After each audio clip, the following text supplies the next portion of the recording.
Hello world, I'm called Joy and this is my video about prayer.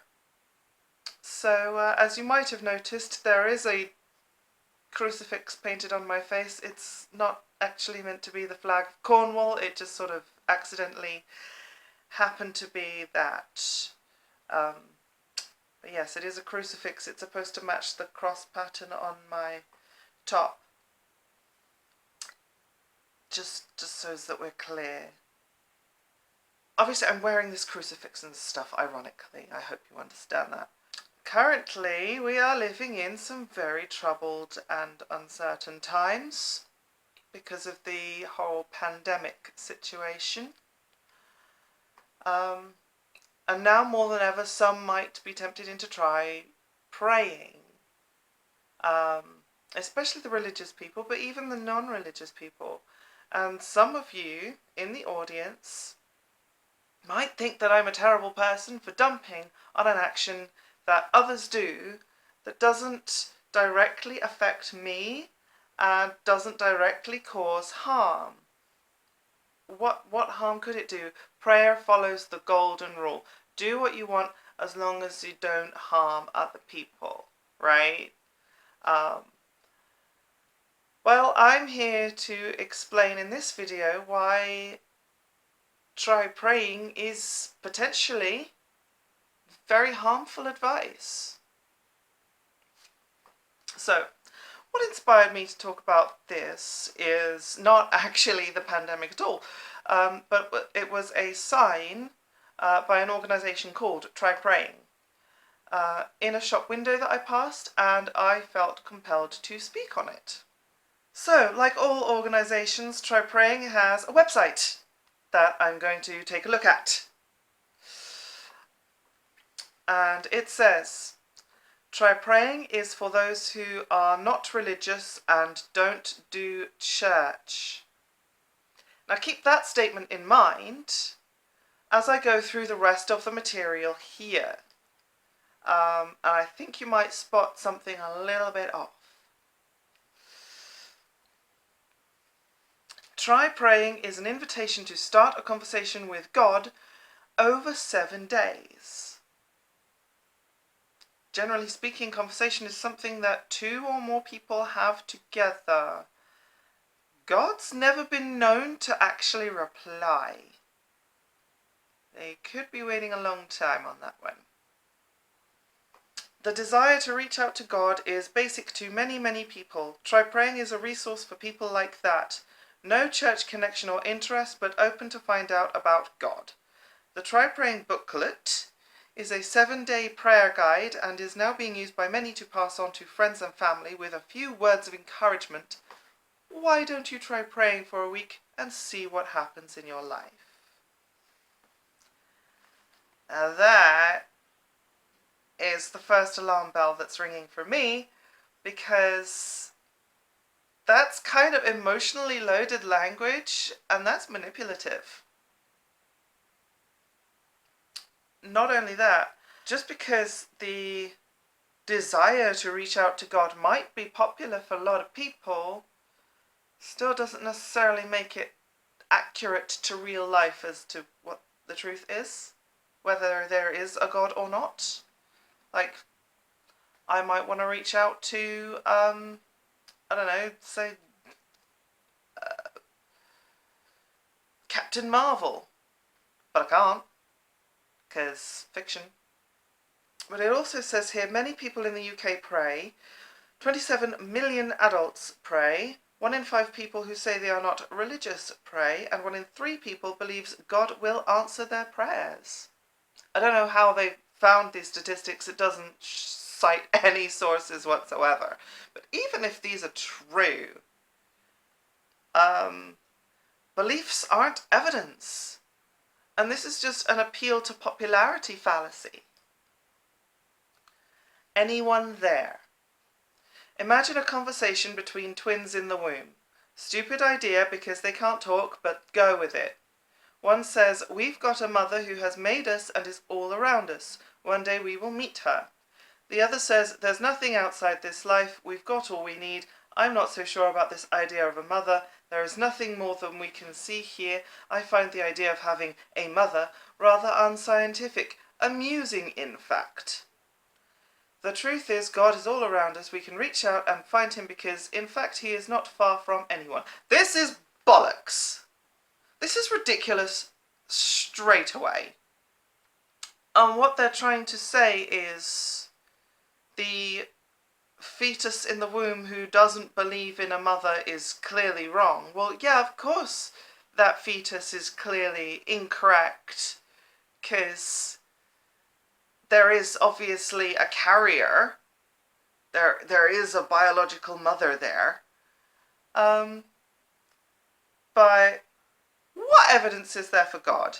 You can't make a statement like, the truth is God is all around us, without then giving us something to touch, to feel, to listen to, anything like that. And they're claiming that prayer is the answer and that it's the path to that. Well, no one's found God yet, whether they claim to have or not. I want to know you. Before you continue, why not try praying? Use your own words, or you could say, God, if you are there, and I am not sure you are, but if you are, I want to know you. I don't want to fool myself, I really want to know you. So as I pray this week, please make yourself known to me.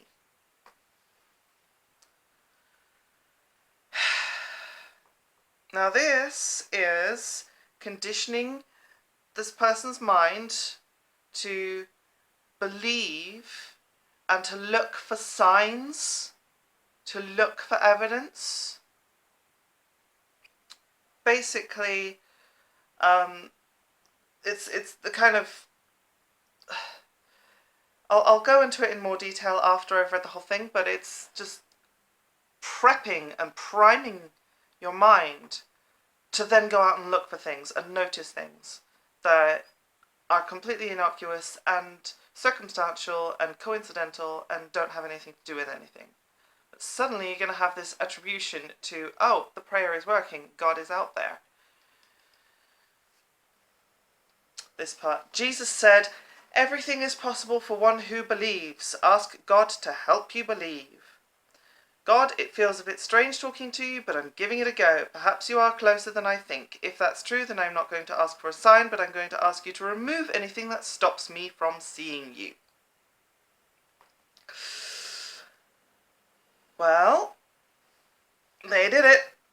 It didn't take long, but they finally did it. They brought up Jesus. That would be a religious belief.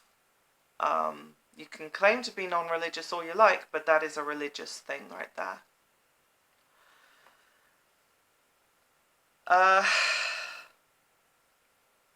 And again, there's just more assertions without any evidence there.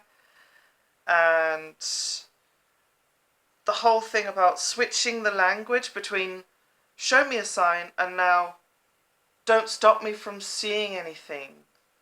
Like, it's manipulative in a way that makes the person doing this feel like they're smart and feel like they're being open-minded, but they're still just being primed to look for signs. Even with full life, we can feel empty. Some people face health scares, get stressed about money or worry about relationships. Others suffer from depression. Whatever it is, you know you could do with some help. God is good and often meets us when we reach out to him. Personal experiences are not necessarily the same thing as evidence. People can be fooled many, many different ways from Sunday. And look, reach out. Yeah, reach out is great advice, but reach out to real people that can offer you advice back, that can actually hear you and respond to you in a way that is real and meaningful, without you having to interpret things. They can just be clear. So I don't feel like that's very helpful. This website also has a few things about the opposite point of view to say, so let's explore that. Atheists. To be an atheist, some would think, is to be intellectually credible. People of faith are just a bit unthinking. After all, science shows there is no God, doesn't it? Add to this that religion is responsible for most of the wars and oppression, and the case is made. Who would want to believe when the facts are lacking and the results are negative? QED. It's nonsense. The whole faith thing is a man-made invention for people who can't face facts, a fairy tale invented by people who are afraid of the dark. Well, essentially, yes. I sort of agree with that. It says science shows that there is no God. Well, science has failed to show that there is a God, which you can sort of interpret in the same way, but it's a little bit like, oh, shifting of burden of goalposts there. Facts. Atheists frequently say much more than, I don't believe. It's often a positive assertion, there is no God. Not all atheists would say that. Some are less convinced, saying that they just don't believe in God. But do the convinced atheists have solid factual basis in forming their view? What is the evidence for God's non-existence? This is a problem. There's functionally no difference between this or what it's about to say with the Russell's teapot or the flying spaghetti monster kind of deal. They say it may be someone's conviction that God doesn't exist, but it cannot be their knowledge. In order to be sure there is no God, one has to have searched not just planet Earth, but the whole of the universe, literally, physically, and metaphysically, and with complete certainty say there is no trace of God anywhere. That's a little tricky. It requires a knowledge base beyond comprehension for any person or persons. But you still can't say that there fucking is a God, because you haven't, like, these people, they haven't done the searching. They haven't found God anywhere, so they can't make a positive assertion. So shifting of burden of proof there, just it's quite bad. We may dislike those who say they believe. We may think their arguments are specious. But the conviction of the atheist is not a matter of science, logic, or knowledge. Atheism departs from science and logic, asserting as true what one cannot know. And that is basically not true. Okay, what they're saying there is just flat out not true.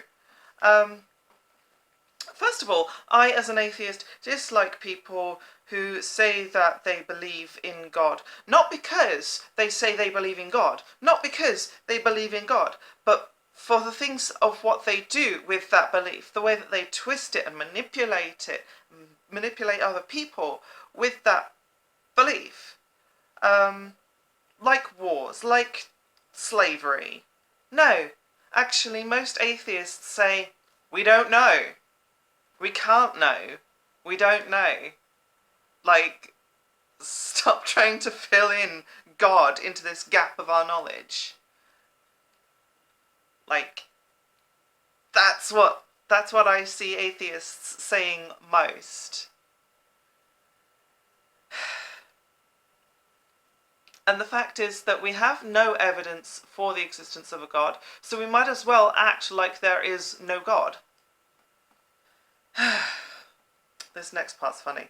The atheist is in the unenviable position of having an opinion that requires evidence, the absence of which is disturbing. But some people say there are atheists when in reality they are simply unbelievers. That's far safer. It may be an honest statement that they are not persuaded by what they have seen, so the burden of proof rests with those who have faith to present evidence that is adequate. Well, yes, it fucking is!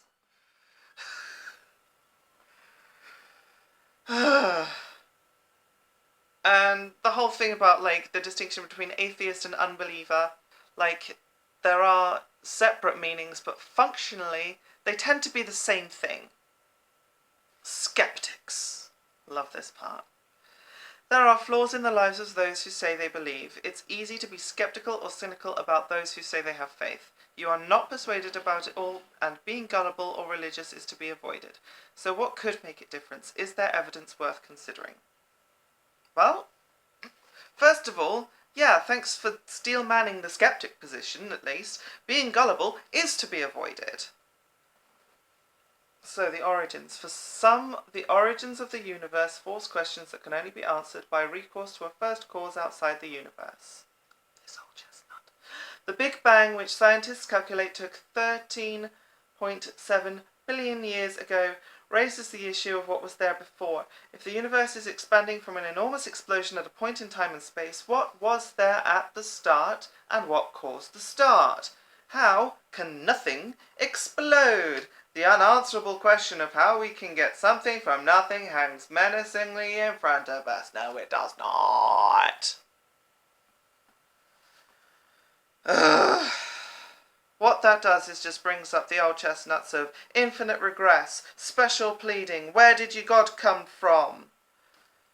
We don't know the answer to some of these cosmological questions is an acceptable answer because we don't know. And you, the person promoting this, can't know either. So stop pretending. At the other extreme, the complexities being discovered in biological organisms raise a similar question. There are staggering intricacies found in DNA containing the genetic instructions in all living organisms. A single human brain has the computing power within its structure that is greater than all the computers and mobile phones in the world put together. To say such bewildering detail simply occurred by chance would be similar to saying that a McLaren Formula One car popped into existence and entered the racing circuit by itself, but the reaction from the engineering team would be, no team, no car. That old chestnut! The irreducible complexity / argument from design! Like, hitting all of the classics now. These things are not analogous because one is natural, the other is not natural. The scale of these impossibilities is so great as to be essentially infinite. Of course, it's possible to say they just happened by chance, but in doing so we put our confidence in the most infinitely unlikely explanation. We may not like the alternatives, but holding these views we risk the accusation of being credulous and gullible, the one thing we wish to avoid. We may dislike the idea of a creator, but it does have a scientific plausibility and intellectual consistency. Or maybe, if you're living in the fucking dark ages...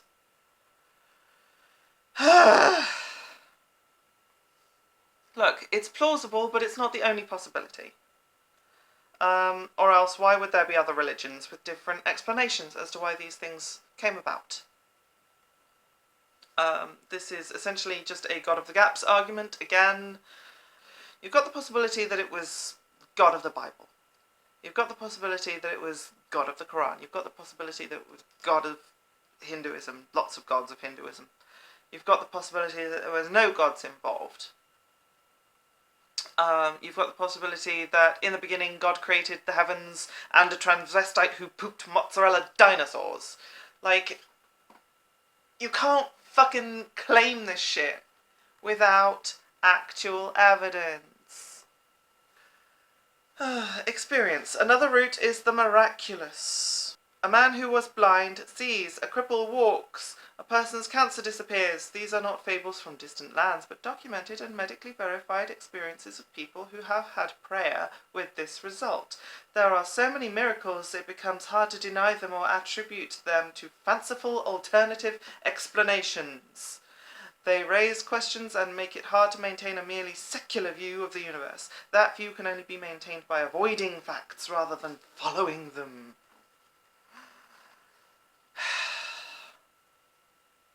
Because, you know, spontaneous remission without prayer, that's completely unheard of. It's impossible to falsify or verify this claim. It does raise questions about why these things happen, and you know what? When we investigate them, we usually find that there's scientific principles behind them, and it's got nothing to do with God. Like, our collective knowledge is expanding because people don't just accept God as an answer in terms of scientific and medical, advancements. And what exactly would these fanciful alternative explanations be? Like, go ahead. Because at the moment I'm seeing miracles performed by God as the fanciful alternative explanation.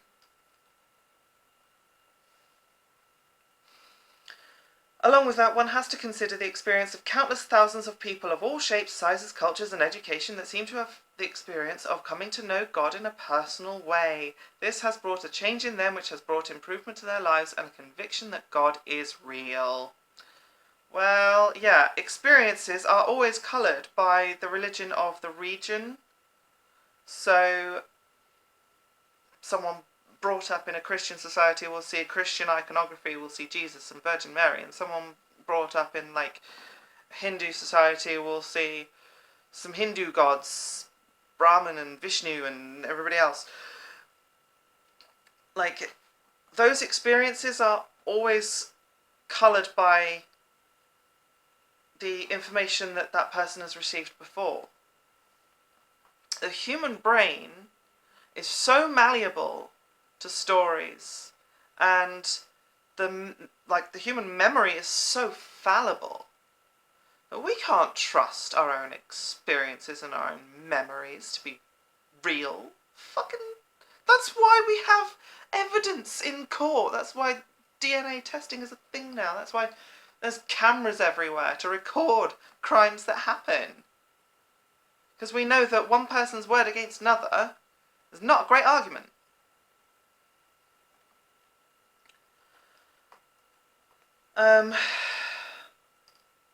And also, it's brought about a change in a lot of people that has worsened their lives. That's made them horrible people. It's made them manipulative and miserable. You're going to claim ownership of those too?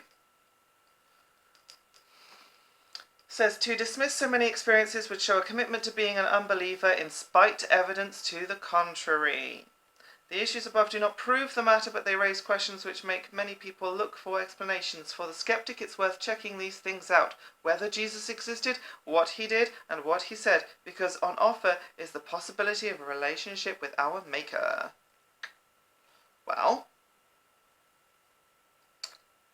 there's a little bit of a backtracking thing going on there. Showing a commitment to being an unbeliever in spite of evidence to the contrary. No. Because I'm not dismissing those experiences without a good reason to dismiss those experiences.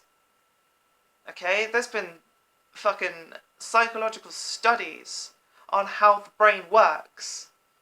And it's got more to do with internal consistency than it does actually what we've seen and know from experience. The whole thing about the skeptic is worth checking these things out. Yes, it is worth checking these things out. But if the skeptic's answer is, no, I reject this, then you got to live with that.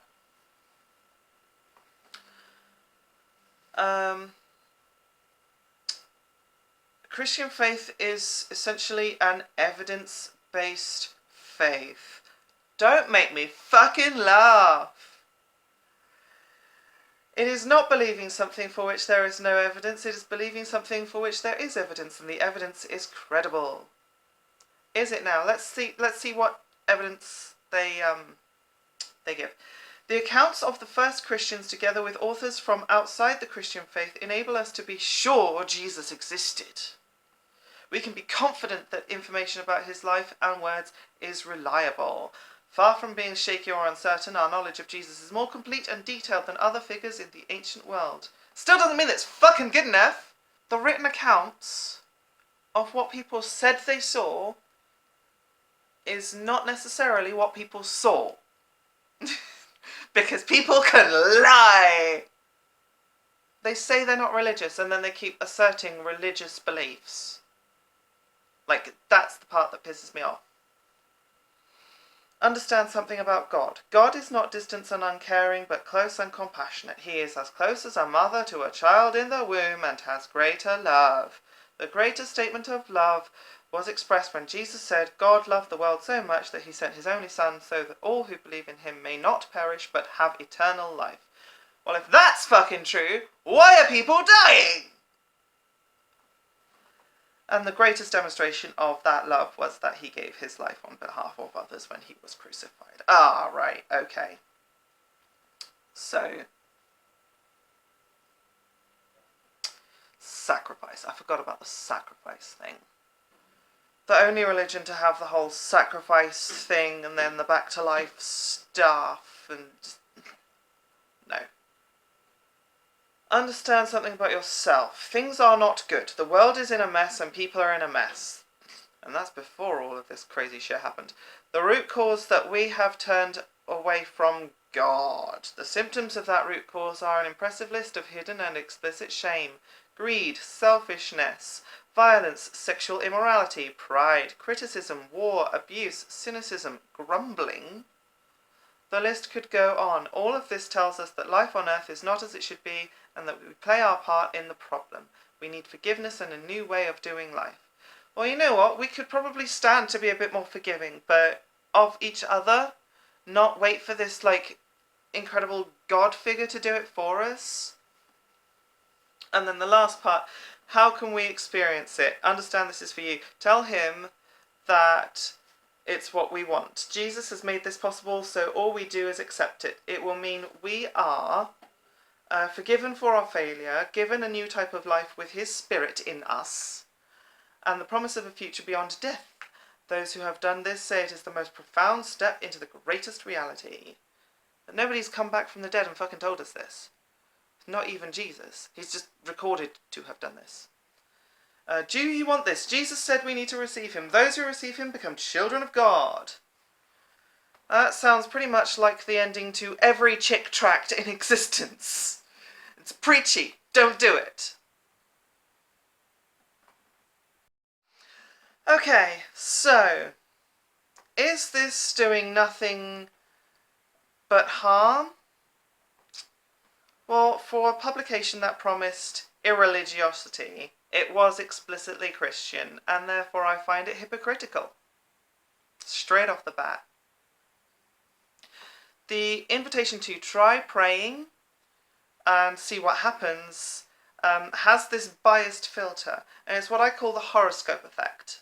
I'm sure there's a proper name for this, I just don't know it. Basically, the whole thing about being conditioned to look for results. And then if something happens, you've got the confirmation bias and you attribute that to the prayer and to the God and everything. And if something doesn't happen, then you get the answer of, oh, well, mysterious ways, and maybe God's answer was no, and, like, completely unfalsifiable fucking experience there. Now, belief like this and seeking results could lead someone down the path to seeking a dangerous cult.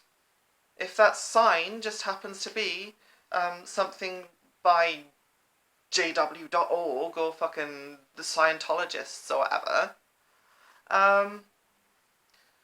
And this sort of foot in the door way in to people's beliefs and, like, thinking is used by the worst of the worst, the charlatans who scam people into believing into things like faith healing, into believing things like evangelizing and, like, donating all of your money.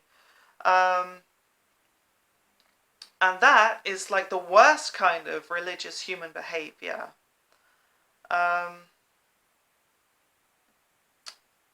Prayer can feel good. Okay, I will admit, prayer does have that possibility to feel good. But I'm afraid that's just indistinguishable from the placebo effect.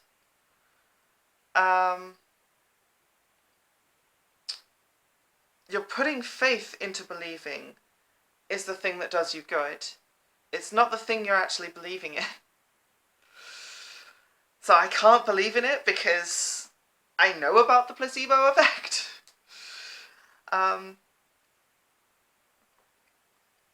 Cynics know, especially these days, what is meant by the words thoughts and prayers.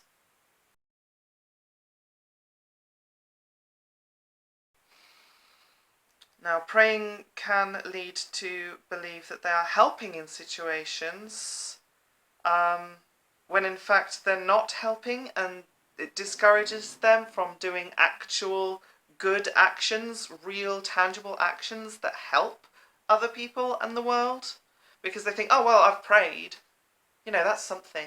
It's not! It's nothing! It doesn't fucking count for anything. This organisation, the Trypraying organisation, is it the worst behaviour of Christian, or like labelled Christian behaviour that I've seen? No, absolutely no, not by a long shot. There are lots of other worse people who out there who call themselves Christian, who use their faith in a much more manipulative way. However, they're still using the same fundamentally flawed arguments as any theist. And like I've said, that can lead down a couple of dangerous paths. And just to sort of bring it all back to the current situation that we're living in, with the pandemic, if you want to pray, if it gives you comfort, if it makes you feel better, great. I actually don't begrudge you that at all. But with the caveat that you don't ignore real medical advice, and you don't use prayer as an excuse to not do anything to help in any way that is tangible if you are able to help. Like, quite simply, the advice to stay home and, you know, isolate for as much as possible at the moment. There's a case in South Korea where one person completely ignored that. They put their faith in God, they put their faith in prayer, and they ended up creating a fucking outbreak.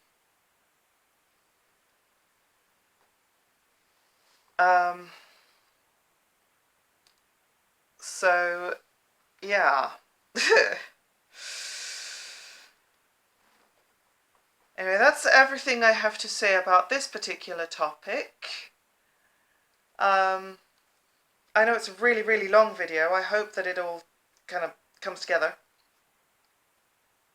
Please, please, for everyone's sake, be safe. Be as careful as you can be. And keep reaching out to other people in a real meaningful way.